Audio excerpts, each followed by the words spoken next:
We've implemented a new gang run feature to help make it easier to use FreeForm Create for jobs that have different quantities required for each record.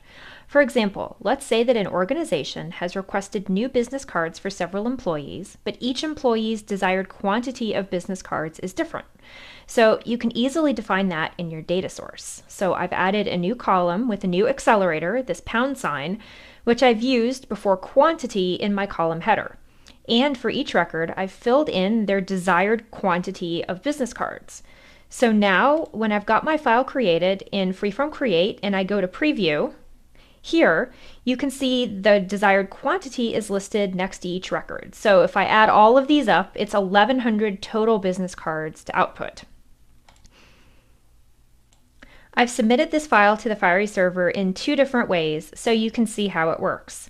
First, I just submitted the whole file as is. So I just send my whole file to the hold queue.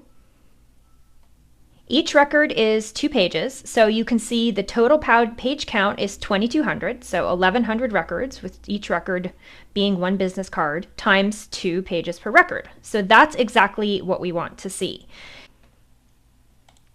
So here's an example to show how the individual quantity works. So I'm only going to submit the first 100 records to the Fiery server, which is Vincent's order. He only wants 100 copies of his business card. So I know that's records 1 through 100 in my total output from FreeForm Create. So I will send that over to my Fiery server. And so here, when I see the new file, you see that it's 200 pages, which again is correct, 100 records times 2 pages per record. And so when I impose this file, you can see that only Vincent's business cards are included.